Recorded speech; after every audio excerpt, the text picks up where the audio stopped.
अब विस्तार से खबरें। छत्तीसगढ़ में आज शपथ ग्रहण समारोह है। बता दें कि चौथे सीएम के तौर पर शपथ लेंगे विष्णुदेव साय। रायपुर के साइंस कॉलेज मैदान में होगा समारोह। कार्यक्रम में पीएम मोदी, गृह मंत्री अमित शाह समेत तमाम मुख्यमंत्री शिरकत करेंगे। दोपहर 2 बजे मुख्यमंत्री पद की शपथ लेंगे विष्णुदेव साय। तो महत्वपूर्ण जानकारी आप तक पहुंचा रहे हैं, जहां छत्तीसगढ़ में आज शपथ ग्रहण समारोह होने जा रहा है। चौथे सीएम के तौर पर शपथ लेंगे विष्णुदेव साय। और आपको बता दें कि रायपुर के साइंस कॉलेज मैदान में यह कार्यक्रम होने जा रहा है, जिसमें पीएम मोदी समेत गृह मंत्री अमित शाह, जेपी नड्डा और कई बीजेपी शासित के मुख्यमंत्री राज्यों के पहुंचेंगे। और ऐसे में आपको बता दें कि दोपहर में ये शपथ ग्रहण समारोह होने जा रहा है।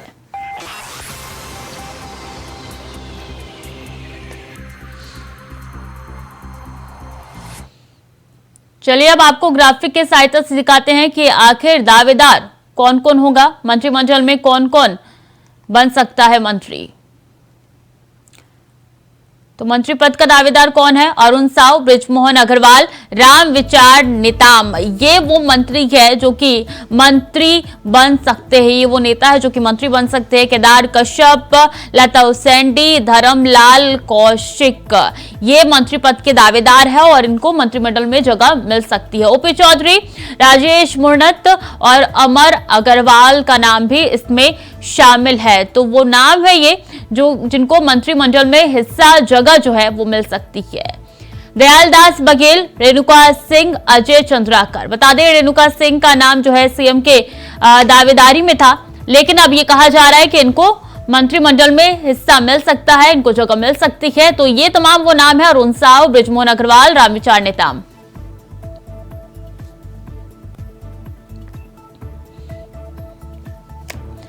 विकास हमारे साथ जुड़ चुके हैं सीधे छत्तीसगढ़ से। विकास, अभी क्या माहौल है, कब शपथ ग्रहण समारोह होने जा रहा है, क्या कुछ जानकारी?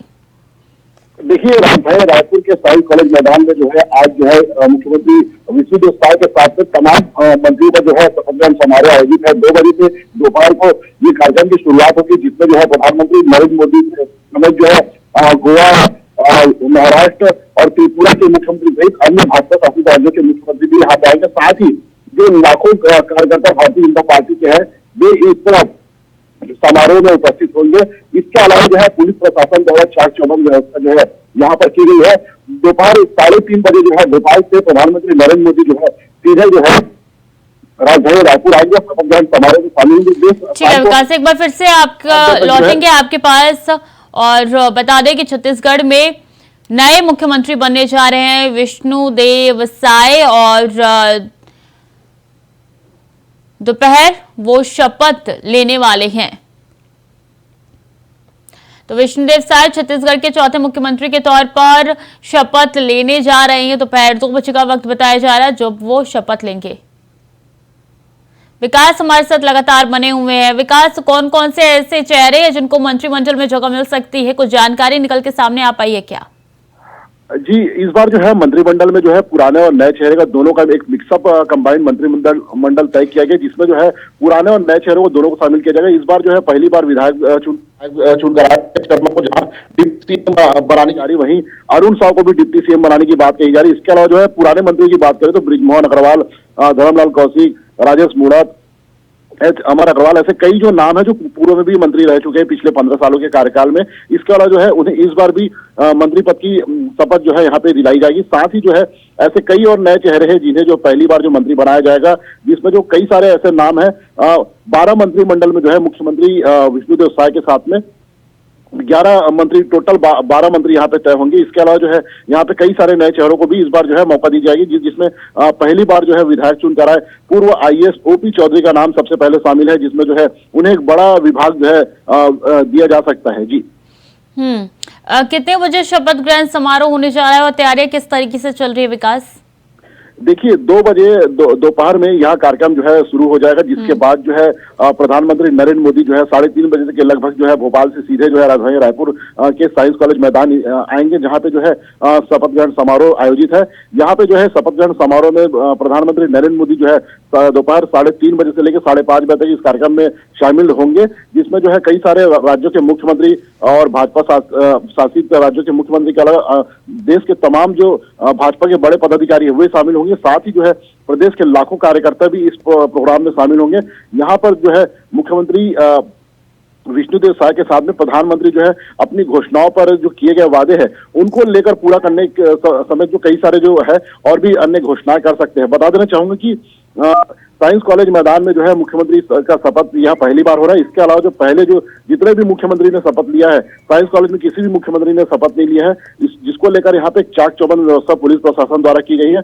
सभी तरह के से जो है सुरक्षा के यहाँ पे इंतजाम किए गए हैं। जी मंत्रिमंडल में कितने मंत्रियों की जगह है, पहली चीज, और दूसरी ये कि क्या आज ही वो सारे मंत्री शपथ लेंगे या बाद में शपथ ग्रहण समारोह उनके लिए अलग से रखा जाएगा? देखिए 90 विधायकों में से 15% जो है को मंत्री बनाया जाता है, जिसमें जो है लगभग 12 मंत्री होंगे। इसमें विष्णुदेव साय मुख्यमंत्री समेत जो है 11 अन्य और मंत्री शामिल होंगे और ये जो सभी जो है ये आज ही शपथ लेंगे। हालांकि विभागों का बंटवारा जो है शायद बाद में हो सकता है, लेकिन मंत्री पद की शपथ जो है आज साथ में मुख्यमंत्री के साथ में ही दिला दी जाएगी इन लोगों को। सभी तमाम जो 12 मंत्री और मुख्यमंत्री समेत जो है आज यहाँ पे शपथ ग्रहण समारोह में सभी को शपथ दिलाई जाएगी, जिसमें जो है ओपी चौधरी से लेके बृजमोहन अग्रवाल, राजेश मूणा, धर्मलाल कौशिक समेत कई ऐसे नाम हैं जिन्हें आज शपथ दिलाई जाएगी। विभागों का बंटवारे की बात कही जाए तो विभागों का बंटवारा भी इस बार जो है चौंकाने वाला होगा, क्योंकि विभागों का बंटवारा भी जो है हाईकमान से तय होकर आएगा कि किस विधायक को किस। ठीक है विकास, नजर बनाए रखिए, पल पल के अपडेट आपसे लेते रहेंगे। बहुत बहुत धन्यवाद आपका तमाम जानकारियों के लिए। खबरों में आगे बढ़ेंगे। अहम जानकारी निकल के सामने आ रही है कि 25 दिसंबर को आएंगे प्रधानमंत्री मोदी अयोध्या। पूर्व पीएम अटल बिहारी वाजपेयी की जयंती है, उस दिन नवनिर्मित श्री राम अंतर्राष्ट्रीय एयरपोर्ट का करेंगे उद्घाटन। तो अयोध्या में एयरपोर्ट का उद्घाटन होने जा रहा है। बता दें पूर्व पीएम अटल बिहारी की जयंती 25 दिसंबर को है और ऐसे में प्रधानमंत्री नरेंद्र मोदी राम की भूमि अयोध्या आने वाले हैं। नवनिर्मित श्री राम अंतर्राष्ट्रीय एयरपोर्ट का उद्घाटन करेंगे प्रधानमंत्री नरेंद्र मोदी। तैयारियां जोरों शोरों से चल रही है, तस्वीरें आप तक पहुंचा रही हैं। यही वो जगह है जिसका उद्घाटन प्रधानमंत्री द्वारा किया जाएगा। ये भव्य एयरपोर्ट बनके आधे से ज्यादा तैयार हो चुका है और ऐसे में कहा जा रहा है 22 जनवरी को जब भव्य कार्यक्रम होने जा रहा है तब प्राण प्रतिष्ठा के कार्यक्रम में तमाम मेहमान यहीं पे आएंगे और काफी आसानी उस वक्त हो जाएगी और इसलिए जरूरी है कि इससे पहले उद्घाटन करके शुरू कर दिया जाए एयरपोर्ट को। और ये सीधी तस्वीरें एयरपोर्ट के बाहर की, एयरपोर्ट के अंदर की आप तक पहुंचा रहे हैं कि किस तरीके से इसका निर्माण हुआ है और कौन कौन सी छोटी से छोटी चीज है जिसको ध्यान में रखा गया है। चूंकि अयोध्या राम नगरी है इसलिए काफी जरूरी हो जाता है कि जो एयरपोर्ट है उसको भी मंदिर की तरह बनाया जाए। प्रियम पाठक हमारे साथ ब्यूरो चीफ लखनऊ से सीधे जुड़ चुके हैं। प्रियम, 25 तारीख को प्रधानमंत्री पहुंच रहे हैं अयोध्या उद्घाटन करने के लिए, क्या कुछ कार्यक्रम रहने जा रहा है और क्या कुछ जानकारी? बिल्कुल, देखिए अयोध्या को एक बड़ी सौगात 25 दिसंबर को जो है वो मिलने जा रही है श्री राम नवनिर्मित एयरपोर्ट के रूप में, जिसका उद्घाटन प्रधानमंत्री नरेंद्र मोदी करेंगे। और अभी तक इसको लेकर कयास लगाए जा रहे थे, लेकिन अब फिलहाल उनके टेंटेटिव जो है प्रोग्राम पूरा वो तय हो चुका है। 25 दिसंबर को प्रधानमंत्री यहाँ पर आएंगे और यहाँ पर आकर वो अयोध्या के साथ साथ में कह सकते हैं पूर्वांचल के लिए एक बड़ी सौगात के रूप में रहने वाला है। अंतर्राष्ट्रीय स्तर का एयरपोर्ट जो है वो तैयार किया गया है और अभी जो एयर स्ट्रिप है वो तकरीबन 2200 मीटर लंबी जो एयर स्ट्रिप है वो तैयार करी गई है और आगे इसको एक्सपेंड करके 3700 मीटर तक करने की जो है वो पूरी कार्यक्रम है वो रखा गया हुआ है। फिलहाल अभी कह सकते हैं कि ये एयरपोर्ट पूरी तरह से बनके तैयार हो चुका है और अपने तैयारियों के अंतिम दौर में है। इससे पहले मुख्यमंत्री योगी आदित्यनाथ, केंद्रीय उड्डयन मंत्री ज्योतिरादित्य सिंधिया और वीपी सिंह जो हैं उन्होंने वहां पे निरीक्षण किया था और वहां पर 15 दिसंबर तक सारे कार्य जो है वो पूरे कर लेने के निर्देश जारी किए गए थे और उसी समय से कयास लगाए जा रहे थे कि इस एयरपोर्ट का उद्घाटन प्रधानमंत्री नरेंद्र मोदी की तरफ से किया जा सकता है। और अब पीएमओ से भी कार्यक्रम जो है वो क्लियर हो चुका है। 25 तारीख को अटल बिहारी वाजपेयी जो पूर्व प्रधानमंत्री थे उनके जन्मदिन के अवसर पर प्रधानमंत्री नरेंद्र मोदी ये पूर्वांचल के लिए एक बड़ी सौगात कह सकते हैं देंगे। यहाँ से अंतर्राष्ट्रीय फ्लाइट जो हैं वो शुरू होंगी। अभी फिलहाल जो शुरुआत होगी वो दिल्ली और अहमदाबाद के लिए यहाँ से जो फ्लाइट्स हैं वो सेवा शुरू की जाएगी और उसके बाद में अन्य जगहों के लिए भी यहाँ पर जो है हवाई सेवाएं जो हैं वो शुरू की जाएंगी। 22 जनवरी को प्राण प्रतिष्ठा का कार्यक्रम होना है और ऐसे में बड़े बड़े जो मेहमान हैं, जो वीवीआईपीज हैं, उनको आमंत्रित किया गया है। तो उससे पहले ये एयरपोर्ट तैयार हो चुका होगा और वो कहीं ना कहीं कह सकते हैं कि एक अहम भूमिका निभाता हुआ अपना इस कार्यक्रम में नजर आएगा। जो बड़े मेहमान हैं, जो दिग्गज हैं, उनके जो विमान होंगे वो यहीं पर लैंड होते हुए नजर आएंगे। चूंकि जिस तरीके से 22 जनवरी का कार्यक्रम है उसमें कई हजारों की संख्या में जो है वो वीवीआईपी मेहमान जो हैं उनको बुलाया गया है और एक भव्य कार्यक्रम करने की तैयारी पूरी तरीके से की गई है। और कहीं ना कहीं इस अयोध्या के जरिए पूरा एक प्रयास है 2024 के लोकसभा चुनाव में बीजेपी एक मैसेज देना चाहती है कि भगवान श्री राम को लेकर जिस तरीके से उसने जो बातें करी थी, मंदिर को लेकर जो वादे किए गए थे, उनको किस तरीके से पूरा किया गया है। और इसीलिए चुनाव से पहले अगर आप देखें तो एयरपोर्ट भी तैयार करा दिया गया है और चुनाव से पहले ही मंदिर में प्राण प्रतिष्ठा का कार्यक्रम भी जो है वो पूरा जो है कर लिया जाएगा। तो इन सब के ये जो मंदिर, ये जो 2024 के लिए ये जो एयरपोर्ट की तस्वीरें हम देख पा रहे हैं, इसकी संरचना ही काफी अद्भुत की गई है और काफी जरूरी भी हो जाता है कि जब रामनगरी अयोध्या का एयरपोर्ट है वो इस तरीके से तैयार हो तो वो मन मोह लेता है। बिल्कुल जाहिर सी बात है। देखिए, जो एयरपोर्ट तैयार किया गया है वो अत्याधुनिक सुविधाओं से लैस है। उसकी जो डिज़ाइन है वो अंतर्राष्ट्रीय स्तर पर कराई गई है। वर्ल्ड क्लास जो इंफ्रास्ट्रक्चर है वो उसके अंदर तैयार किया गया है और जो उसके अंदर सुविधाओं का जो ध्यान रखा गया है वो सभी इंटरनेशनल लेवल की हैं। तो कहीं ना कहीं कह सकते हैं कि एक बड़ी सौगात के तौर पर है और कहीं ना कहीं विकास के लिए अगर बात करें, केवल इसका मतलब भगवान श्री राम के मंदिर के टूरिज्म के तौर पर नहीं बल्कि ये पूर्वांचल के लिए एक बड़ी सौगात के तौर पर रहेगा। आसपास के जो कई जिले हैं वहां पर इसके जरिए एक बड़ा डेवलपमेंट होगा, बड़ी संख्या में जो आवागमन है वो जो है वो आसान हो पाएगा। तो ये कहीं ना कहीं कह सकते हैं कि डेवलपमेंट को लेकर जो बीजेपी हमेशा से कहती रही है कि वो विकास के मुद्दे को लेकर जनता के बीच में जाती है, तो कहीं ना कहीं अयोध्या का ये एयरपोर्ट भी अब चुनाव के बीच में अगर आप देखेंगे तो चुनाव में सरकार इसकी उपलब्धि को गिनाती हुई नजर आएगी। और कहीं ना कहीं अंतर्राष्ट्रीय स्तर की जिस तरीके से ये एयरपोर्ट तैयार किया गया है, अंतर्राष्ट्रीय स्तर की सुविधाओं का इसमें विशेष तौर पर ध्यान रखा गया है, जो अत्याधुनिक तकनीक है उनका इसमें प्रयोग किया गया हुआ है। एयरपोर्ट को और भी एक्सपेंड किया जा सकता है। अगर आने वाले समय में यहाँ पर लोड बढ़ता है तो ऐसे में एयरपोर्ट पे और भी स्ट्रिप्स की जरूरत होगी, तो उसको भी ध्यान में रखते हुए जो जगह है वो पहले से ही उसको अधिग्रहण किया गया है। पर राज्य सरकार की तरफ से एयरपोर्ट को जो जमीन है वो निःशुल्क उपलब्ध कराई गई है। तो कह सकते हैं कि केंद्र और प्रदेश दोनों ही सरकारों के सहयोग से मिलकर ये एक अत्याधुनिक एयरपोर्ट जो है वो बनकर तैयार है, जिसकी सौगात 25 दिसंबर को प्रधानमंत्री नरेंद्र मोदी प्रदेशवासियों को देते हुए नजर आएंगे। ये शुरू कब से हो जाएगा, कब से संचालित होगा ये और यहाँ से आवागमन चालू हो जाएगा? 25 दिसंबर को जब प्रधानमंत्री नरेंद्र मोदी इसका उद्घाटन करेंगे तो उसके बाद से इस पर जो है वो हवाई यात्राएं जो है वो शुरू हो जाएंगी। पहले चरण में जो यात्रा है वो अयोध्या से दिल्ली और अहमदाबाद के लिए जो है वो शुरू होगी और उसके बाद धीरे धीरे इस पर जो फ्लाइट्स हैं, जो रूट्स हैं वो इसके बढ़ाए जाएंगे और उसके बाद यहाँ पर आवागमन जो है, जो हवाई यात्राएं हैं वो ज़्यादा से ज़्यादा जो है हो सकेगी। कहीं ना कहीं अभी पूरा प्रयास है कि चूंकि माना जा रहा है कि 2024 में जैसे ही भगवान श्री राम लला का मंदिर में प्राण प्रतिष्ठा होगी और वो मंदिर जो है आम लोगों के लिए खुलेगा तो पूरे देश से जो लोग हैं वो यहाँ पर आएंगे। चूंकि भगवान राम जो है पूरे देश की आस्था का विषय रहे हैं, लंबे समय तक उन्होंने इंतजार किया है और अब वो मंदिर बनकर जब तैयार हुआ है तो पूरे देश का टूरिज्म जो है वो अयोध्या आएगा। तो ऐसे में अयोध्या में अभी फिलहाल पहले चरण में जो है वो दिल्ली और अहमदाबाद के लिए फ्लाइट शुरू होगी, लेकिन उसके बाद धीरे धीरे करके पूरा प्रयास है एयरपोर्ट डिपार्टमेंट का, नागरिक उड्डयन विभाग का, कि यहाँ से पूरे देश के लिए जो हवाई यात्राएं हैं उनको जल्द से जल्द शुरू किया जा सके ताकि जो ठीक है। बहुत बहुत धन्यवाद आपका तमाम जानकारियों के लिए। और खबरों में आगे बढ़ेंगे। राजस्थान के नए मुख्यमंत्री के नाम का ऐलान कर दिया गया है। भजन लाल शर्मा के हाथों में अब राज्य की सत्ता की कमान होगी। बीजेपी विधायक दल के बैठक में भजन लाल शर्मा के नाम पर सर्वसम्मति से मुहर लगाई गई। वो सांगानेर विधानसभा सीट से विधायक है। इनके नाम का प्रस्ताव पूर्व मुख्यमंत्री वसुंधरा राजे ने रखा। इसके साथ ही पार्टी में तय किया गया है कि राजस्थान में 2 डिप्टी सीएम होंगे।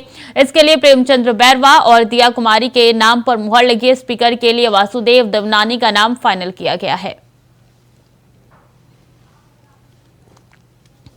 और जिन्होंने नाम का प्रस्ताव किया, हमारी पार्टी की राष्ट्रीय उपाध्यक्ष और पूर्व मुख्यमंत्री माननीय वसुंधरा राजे जी का भी धन्यवाद देता हूं और माननीय प्रदेश अध्यक्ष जी का भी मैं तहे दिल से बहुत बहुत धन्यवाद देना चाहता हूं।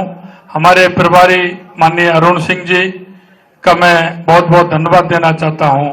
हमारे चुनाव के प्रभारी माननीय प्रहलाद जोशी जी, बहन विजय राठकर जी, हमारे संगठन के महामंत्री माननीय चंद्रशेखर जी और मैं, मेरे साथ उप मुख्यमंत्री बहन दिया जी और प्रेमचंद जी वैरवा जी को भी धन्यवाद देना चाहता हूं। और स्पीकर के रूप में जिनका लंबा अनुभव है ऐसे वासुदेव जी देवनानी जी का भी मैं बहुत बहुत धन्यवाद देना चाहता हूं।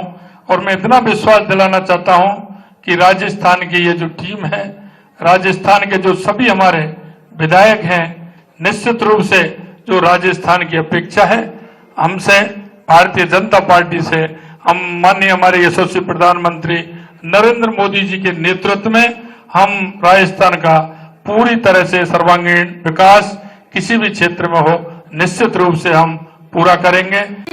मैं बहुत खुश हूँ। 3 बार के रहे महामंत्री, पूरा राजस्थान का दौरा किया हुआ अनुभवी व्यक्ति, सांगानेर जैसी सीट से जीत के आए। भरतपुर को लोहागढ़ कहते हैं, लोहागढ़ का व्यक्ति लोह पुरुष बन के राजस्थान को आगे बढ़ाएगा। हम उनके अगुवाई में पूरे प्रदेश में काम कर। ग्रुप के समर्थक कह रहे हैं कि हम डिसअपॉइंटेड हैं क्योंकि जो भजनलाल शर्मा उन्हें मैच्योर होने में टाइम लगेगा अभी। नहीं, देखो वसुंधरा जी ने प्रस्ताव रखा है। अब उनकी बात को जो उनका कोई समर्थक काट रहा है तो गलत बात है। प्रस्ताव वसुंधरा जी ने रखा और मैंने समर्थन किया, मेरे जैसे 3 लोगों ने और समर्थन कर दिया। के लिए काम करते हैं और अभी वो विधायक बने हैं। पार्टी ने उनके नाम को मुख्यमंत्री के रूप में और विधायक दल के नेता के रूप में नामित किया है। तो निश्चित रूप से कोई आश्चर्य वाली बात नहीं।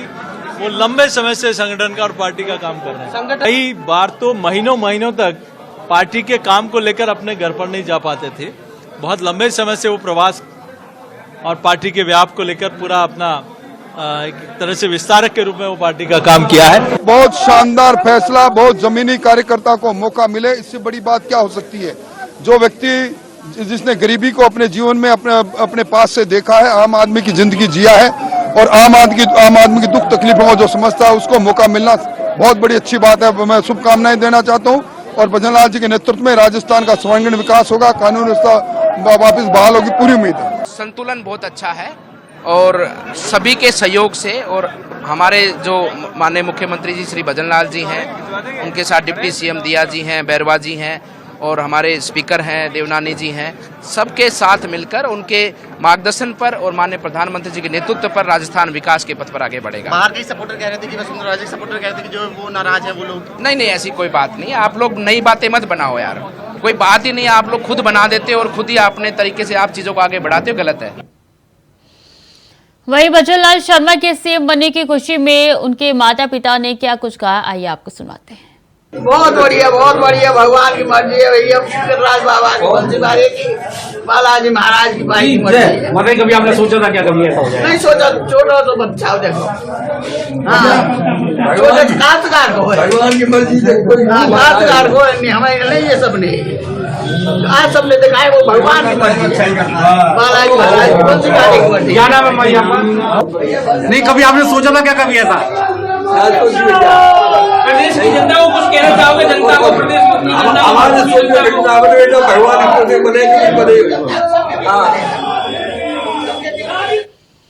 मुख्यमंत्री पुष्कर सिंह धामी ने समान नागरिक संहिता का ड्राफ्ट जल्द मिलने पर बयान दिया है, जिसके बाद एक बार उत्तराखंड में यूसीसी को लेकर राजनीति फिर से शुरू हो गई है। राज्य सरकार जल्द इस कानून की धरातल पर लाने का विश्वास दिखा रही है। वही कांग्रेस इसे धामी सरकार की बयानबाजी बता रही है। रिपोर्ट देखिए। यूनिफॉर्म सिविल कोड की चर्चाओं ने एक बार फिर रफ्तार पकड़ ली है। सीएम पुष्कर सिंह धामी ने अपने इस बयान से ये संकेत दे दिया है कि उत्तराखंड यूसीसी को लागू करने वाला पहला राज्य बनने जा रहा है। ऐसे में सवाल ये कि क्या अगर उत्तराखंड में लोकसभा चुनाव से पहले यूसीसी लागू होता है तो इसका सीधा फायदा उत्तराखंड की 5 संसदीय सीटों पर भी बीजेपी की फतह सुनिश्चित कर लेगा, जिसको लेकर उत्तराखंड के मुख्यमंत्री पुष्कर सिंह धामी ने एक बार फिर यूसीसी पर बयान दिया है। मुख्यमंत्री ने कहा है कि चुनाव के बाद समान नागरिक संहिता पर राज्य सरकार ने काम शुरू कर दिया था और इसका ड्राफ्ट तैयार हो चुका है। जैसे ही समिति ड्राफ्ट राज्य सरकार को सौंपेगी, इसके बाद आगे की कार्रवाई की जाएगी। देखिए, यूसीसी का काम इस विधानसभा चुनाव के उत्तराखंड के विधानसभा चुनाव के संपन्न होते ही हमने उस पर काम करना शुरू किया था, क्योंकि ये हमारा उत्तराखंड की देवतुल्य जनता के सामने हमारा संकल्प था कि हम यूसीसी को लाएंगे और उसके लिए कमेटी बनाई थी। कमेटी ने अपना काम कर लिया है। जल्दी ही हमको ड्राफ्ट मिलेगा और ड्राफ्ट मिलते ही जो आगे की प्रक्रिया हम उसको पूरा करेंगे। सीएम धामी के इस बयान के बाद राजनीति एक बार फिर तूल पकड़ने लगी है। कांग्रेस राज्य सरकार को यूसीसी कानून विलंब होने के कारण घेरते हुए नजर आ रही है। वहीं बीजेपी कांग्रेस के आरोपों को निराधार बता रही है, यानी यूसीसी पर सियासी युद्ध जारी है। देखिए, यूसीसी को लेकर के धामी सरकार लगातार बयानबाजी कर रही है और बयानबाजी से आगे तो बढ़ ही नहीं रही है। कांग्रेस पार्टी पहले भी कह चुकी है कि संविधान की भावना के अनुसार लोकसभा में ये बिल आना चाहिए, क्योंकि राज्य में इस बिल के लाने का औचित्य क्या है? आप बताइए ना, उत्तराखंड की बाउंड्री के बाहर ये बिल कहां प्रभावी होगा? और यहां भी आप केवल बयानबाजी कर रहे हैं। पहले जो है यूसीसी कमेटी की चेयरमैन कहती है कि हमने बिल सरकार को सौंप दिया, उसके बाद जो है आप समय बढ़वाते हैं और समय बढ़ाने के बाद भी सरकार कई बार कह चुकी कि जो है हम बिल ला रहे हैं, तो वो बिल है कहाँ? उसका मसौदा क्या है? उसका ड्राफ्ट कहाँ है? ये तो पब्लिक को पता लगना चाहिए ना। देखिए, कांग्रेस मुझे नहीं लगता कि कोई आधार वाली बातें करती है। लगातार निराधार बात करने के लिए अगर फेमस किसी को माना जाए तो वो कांग्रेस को माना जाएगा, क्योंकि सिर्फ हवाई बातें वो करती चली आ रही है। लेकिन भारतीय जनता पार्टी उस सिद्धांत पर चलती है कि किया है और करती रहेगी सिर्फ भाजपा। और उसी पर यूसीसी के लिए जो हमारे मुख्यमंत्री श्री पुष्कर सिंह धामी जी ने बोला है, जिस प्रकार से उन्होंने महिलाओं के 36 आरक्षण के बिल को बोला और उसको पारित करा, उसी प्रकार से यूसीसी को भी बोला और वो निश्चित तौर पे पारित होगा। जल्द ही पारित होगा। अभी चुनाव चल रहे थे, फिर उसके बाद अभी इन्वेस्टर्स मीट हुई है, इन सब चीजों में फिर सिल्कियारा का कांड हुआ है, तो इन सब चीजों में लगातार बिजी रहते चले आए। ड्राफ्ट तैयार है, अभी वहां राज्य सरकार को सौंपा जाएगा। जैसे ही निकल कर बात आती है तो इस पर भी हम खरे ही उतरेंगे। अब सवाल ये है कि मुख्यमंत्री पुष्कर सिंह धामी के प्रयासों और केंद्र के भरोसे से क्या उत्तराखंड में यूसीसी की नैया पार हो जाएगी, या यूसीसी इन्हीं बयानबाजी और ड्राफ्ट के पन्नों में सिमट कर रह जाएगा? ये तो अब आने वाला वक्त ही बताएगा। लेकिन उससे पहले प्रदेश की जनता भी सरकार की तरफ आंखें खोलकर विधानसभा चुनावों में बीजेपी सरकार के किए वादे यानी यूसीसी कानून लागू होने का इंतजार कर रही है। अब देखना होगा क्या राज्य सरकार अपने वादों पर खड़ी उतरेगी। इंडिया वॉइस के लिए देहरादून से तुषार गुप्ता की रिपोर्ट।